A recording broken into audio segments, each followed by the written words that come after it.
Hey folks, welcome back to the channel. I'm Eric, the dude who grows food, and today we are primarily going to move strawberry plants. Now, for a lot of people, the season's coming to an end in gardening because they lean more into the warm season stuff, the fruiting crops, tomatoes, peppers, zucchini, eggplant, etc. I actually prefer spring and fall gardening more. I find a lot more joy out of growing berries and roots and leaves than I do the fruit stuff. Now, the fruiting stuff I do as well, but it's hot. Water gets temperamental. It's not as fun a time to be out and about for me. So yeah, it's just not my preference. Still do it, but I enjoy the cooler stuff a little bit more. So today we're gonna move strawberry plants. Now the reason we do this every year is because I find taking strawberry beds, breaking them down and moving them a whole lot easier than to try to establish a strawberry bed, re-establish a strawberry bed in its place. So a lot of times beds, they'll kind of run wild and you got to go through and figure out who your mother plant was, who your runners are. You got to divide crowns and kind of reposition everything. For me, it's just easier to go ahead and take out the entire bed, break the plants apart and move them somewhere else. I'm not really into crop rotation, but it does give me an opportunity to make sure that where those strawberries were in the prior year, something new will be in this year. So for example, my garlic last year was in the north section of the garden. Now it's going to be in the southeast section. And the year before, it was in the southwest section. So I can kind of get a rhythm with certain crops that take a certain number of beds and almost create a 3-year rotation out of it as I move things around. Not by any real design, but more by organically moving things when they finish. So for example, furthering that, where the strawberries are and we're about to take them from, I'm going to follow these up with garlic. When the garlic comes out in early June, sweet potatoes are going to go in here, kind of the same way it happened on the north side of the garden. So yeah, that's kind of my philosophy on the strawberries. It's easier for me to keep beds clean that way. So let me show you what we're doing. So about a week ago, when I kicked the channel back up and I did a quick garden tour, quick being about 20 minutes, this section here, as we walked in from the gate, looked a little different. It was chock full of weeds. I have since went through and weeded everything out, doing my best to leave the strawberry plants intact. Usually beds that have sat this long for the whole season with strawberries in them, if it hadn't gotten colonized by weeds, there'd be a whole lot more strawberry plants. But it got away from me. I still have more than enough to serve my purpose, but it reminds me that I do need to stay on top of the weeds for the beds that I want to carry forward, because what I'd like to do going forward, and what I've been doing in the past, is leaving just a couple of beds, letting them go wild, got to keep them more weed free, and just 2 beds can feed, a bunch of new beds. So this section here, I could probably, after I divided all these plants up, they're going to be in various sizes. I could probably almost get an entire garden out of just these plants, and I've already got 4 of my beds done. I just got to move these guys. So to give you an idea of what that process is, let's get a little closer. So folks, this is a strawberry plant. Now the reason a lot of the plants in the bed that you just took a look at, the one we're sitting in now, are very small is because it was about 4 weeks ago. It was so overgrown with weeds and seed heads that I actually ran my push mower out here and just chopped it at the highest level that I could, just to kind of give the strawberries a chance to get some light in case they wanted to keep growing. And I was afraid the weeds were going to choke them out a bit, which they probably did. I don't think I stunted the growth too much. I've done that before in the past, but now I've got to get these things dug up and moved. So to do that, we are going to rely on our Hori knife. This is a beautiful tool, serrated edge, slightly sharper edge. I guess that's a bottle opener there, though I don't really drink out here in the garden. This thing has lasted. I try to take pretty good care of it, and it's been a tool that's very, very useful to me in the garden for general all-purpose use. But to get this guy out of here, I dig low, get my hand underneath, and that's it. And I'm going to take this as it is directly, and we are going to go to the north side of the garden where it's going to get transplanted, and we're going to put it in. We're on the north side of the garden now, and as you can see, I have run a string up this bed. We're going to have 2 rows in each bed, And you can see I've gotten some transplanted over the last couple weeks. Some don't look so healthy, some look okay. I think for the most part they're going to take. It's a lot of transplant shock when they get disturbed this way. I keep them watered in. Whatever takes, whatever doesn't. And I have plenty more in reserve. And I actually took about 80 small plants out of the same section a few days ago, and I put them into pots, little cell packs, to see if they would root out over the next month. And if they do, I should have enough plants to sort of fill in any gaps that I wind up with in this area. So as it is, just to simply put the plant in the ground, I clear the area that I want to have it in.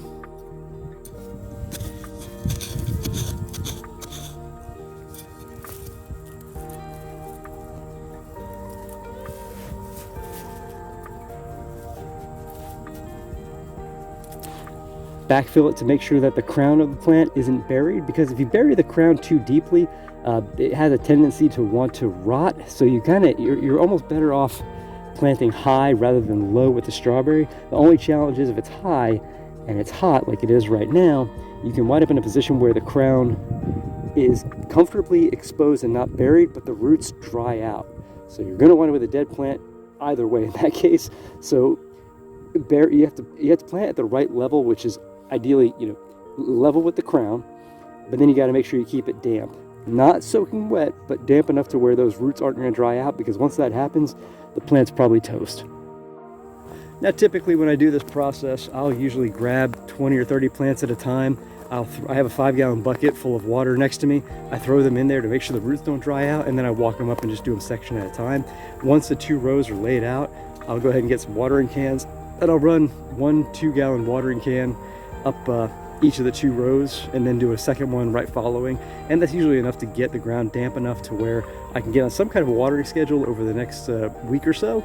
And typically that's been enough for me to let them carry. We've got a rain coming up in a couple of days. We also have a 90-degree day coming tomorrow, so I wasn't thrilled about kind of continuing this process today because of the heat today and tomorrow, but I kind of want to capitalize on that rain, assuming it comes through, because as wet as a year we had through July, which was up until the end of July, the wettest year we've had since 2002. July and August and September has been just as bare. I think maybe over the last 50 days we've probably had an inch of rain, whereas prior to that we've probably had our annual fall and then some.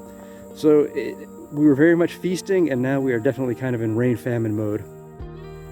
So now comes the big question: where do I want to start?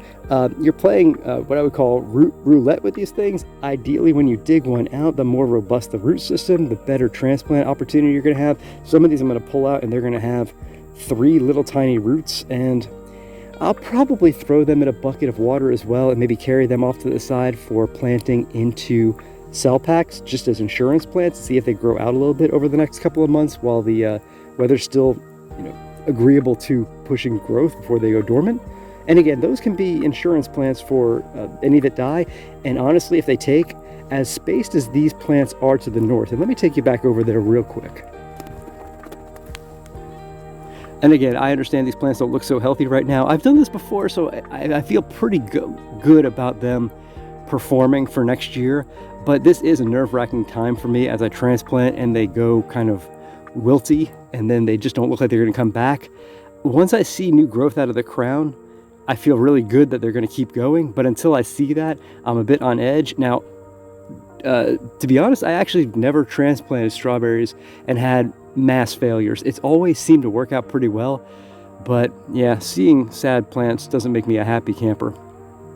That being said, as you can see from a spacing standpoint, all of these plants are about a foot in any direction. I could very easily and comfortably, and this is what I did last year, put a plant right there. I could go right down that middle as a row between every plant, well, kind of in the center of the grid, and put another row. So that would be another 19 plants, because I've got 20 running on each of these. So right now, to give you the big picture, my plan was 8 beds of 40 per bed, 2 rows of 20 for each one, for 320 plants. I could easily throw an extra 19 or 20 right in between to score an extra, what's that, 220 by 160 plants? So now that you've seen what that's going to look like, I can start pulling plants out of this section up here. And the sun just hid for a minute, so hey, that's going to feel pretty nice. And yeah, I got my bucket over there with some water in it. We'll start pulling some plants out. We'll get them moved. You'll see me water a row in, and we will call transplanting continued progress.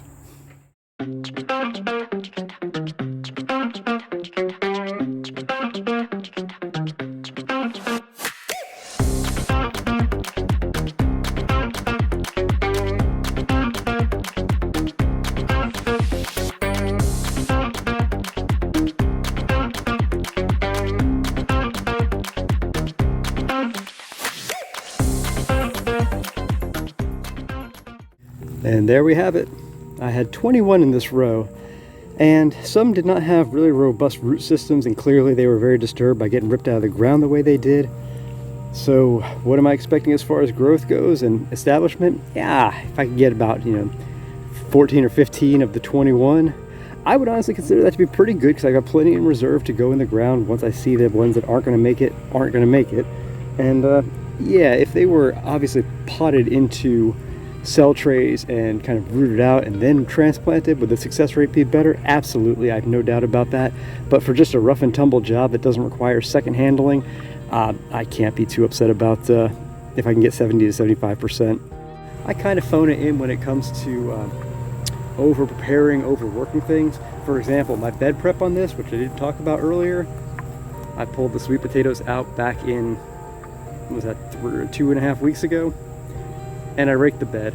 That's all I did. I didn't add compost. I didn't fertilize. I didn't prep with any water. I didn't do anything like that. I've got quite a bit of organic matter already decomposed on top of and within this soil base. A lot of broken down wood chip, leaf fall, grass clippings, and everything seems to do pretty well. It's pretty dry right now, like I said, because of the lack of rain. So I can feel that the medium in which it's going into is very, very dusty. So that's probably going to compromise some of the growth, but for my purposes, I mean, I'm a backyard grower. I don't need to, get 100% germination. Well, I like to learn how to do better over time. Yeah, in fact, I probably do know how to do better, but am I willing to put that effort forth to do that much better? It doesn't look like it.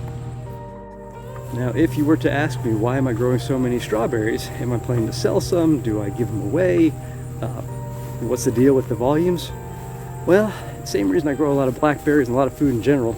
I like to eat a lot, and I like to eat a lot throughout the year, and we get about 3 to 5 weeks of good strawberry production, and then it's done. This is a June bearing variety. I say there's 2 varieties, but I've got them intermingled, so I have no idea who's who. It's a combination of Sweet Charlie and Chandler. I've been using these 2 varieties since 2022 probably, and just repropagated every year from the patch that grows, and they've served me well as a June bearing. Now, when we say June bearing, bear with me, no pun intended. I don't know where that term came from or what region it originated, and I say that because at our latitude, my first day of harvesting off my patch earlier this year, was I think April 20th or 21st, and at that point, I think 2.5 weeks of everyday harvesting, we got everything that we wanted to out of the patch. It still pushed out a little bit after that, but it's funny, once we had all we wanted to store put away, we actually wound up with massive amounts of rain starting that. The few weeks that we had where we were harvesting our berries, it was actually relatively dry. A lot of rain before, a lot of rain after, but right when we got that first rain, man, the crop suffered after that. So it kept pushing out berries, but the quality really took a hit. So I was really fortunate to put away what I put away when I put it away. And I'll show you right now the inner sanctum of where we store these things so that we can actually get berries throughout the year. Because from a nutrition standpoint, I like to get what I would call a nutritional dose of berries every single day, and I want to grow them. So call it 150 grams, which I think is rough a cup. That's kind of mentally what I do. So I weigh them out every day, I blend them down, and I drink my berries when they're not coming in fresh. So let me turn you around because we are about to enter the barn. So this is an old horse barn that came with the property, and in it, I have no use for it because I'm not going to do horses. I basically just use it I emptied out quite a bit of what they left behind, the previous owners, and it's more for storage at this point. And it's dark in here, so let's see if we're gonna be able to see what I want to see. But here is one of 3 freezers. Now the light we have in here, wow, doesn't really do much. But let's go ahead and pretend we can see well what I'm doing. I've got a freezer, and a freezer. Now this freezer, tomatoes. I grow a determinate variety of San Marzano, and by determinate, it basically sets all its flowers and fruit within, call it a 3 to 4 week period, and it is done. So we get to blend a couple 100 pounds into these quart-sized Ziploc bags, and they go into the freezer flat, they freeze, and we can pull them out whenever we want throughout the year. I think we've probably got 120 bags, give or take, is what we usually plan for. And this, my friends, is the berry freezer. We got a combination of elderberry, which I didn't get too much elderberry this year. I didn't put the effort forth into harvesting a lot of it. We've got a lot of blackberry, and I think I've got one more bag of aronia. I need to do better about harvesting that last year. And then we got a lot of strawberries. So yeah, this is a 10 cubic foot freezer that we've already started pulling off of. And we've got a freezer inside as well that is our primary pull-to freezer. We pull from that one inside, and then I reload from here up to the house whenever we need a new bag of berries or anything else that we're going to have from the freezer. So yeah, that's pretty much those are the ABCs of how we do strawberries here. It's a process by which I pull the beds apart, I move them to a new location, I hope they grow, and when they grow, we put them in the freezer, and I eat a ton fresh as well. How are strawberries to grow? I would say they are extremely hardy. They are extremely prolific. They can be a bit of a challenge from the standpoint if you're trying to do large volumes, because the bed maintenance, as I'm finding out this year, when you neglect weeding, like I said, I neglected the weeding.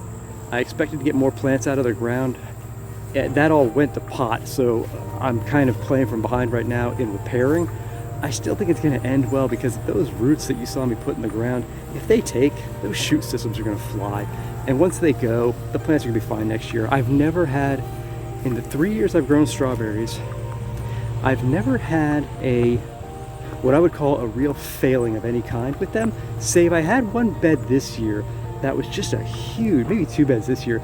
They were massive laggards behind the rest, and I have no idea what happened with those, but I had so many other beds that it was no big deal. Now, being that I have fewer beds this year for next year that I'm going to have, if I have a bed or two of failure, I'm probably going to have a much reduced haul. But here's why that's okay. This is my blackberry patch. I think in this section right here, we've probably got about 12 good established plants. And now, coming into this year, all up and down the fence line, these produced berries last year, but they were smaller plants and they didn't produce as much. But as you can see, we've actually got a very robust shoot system off of these. So across this fence, which is just found space, I'm going to be pulling a lot of berries off of there. And even more than that, along the north edge of the garden, this row that you see here, this is all blackberry. And these were installed last, I'm going to say late, probably mid to late summer. And they were pulled as suckers from the patch behind me. I think I mentioned that in a previous video. They were put into pots, they rooted out in the pots. I moved them here because I had the space and I thought I was being super clever. And the punchline is, they got out of control on me as far as size goes. These were supposed to be kept a lot tidier, but I failed miserably. I didn't want to trellis, and I had a trellis now. So again, that didn't work out really well. But if for some reason this strawberry patch doesn't perform, for whatever reason, my incompetence, the quality of the root system that sets up, I'm still going to get strawberries, but I've got a lot of insurance berries to fill up that freezer. Because again, whether it's blackberries or strawberries, my goal is to eat a ton of berries. And year by year, I'm going to get stronger and stronger. I think with how I grow, I'll start dialing my volumes more and more. But as long as I can overshoot, then I'm probably gonna have a really good chance of landing in total where I wanna land. And folks, that is a wrap, because I think I've covered everything that I want to cover on strawberries. I rip the plants out of the ground, I move them somewhere else, I water them in, and I hope they grow.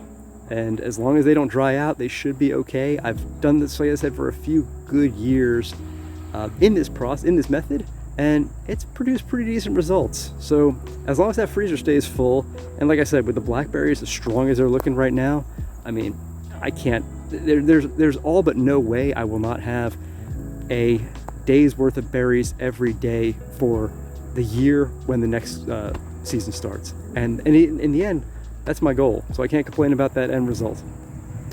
If you like what you saw, give me a like, comment, let's talk. If you have any questions about strawberries, post below. Let's get some chatter going.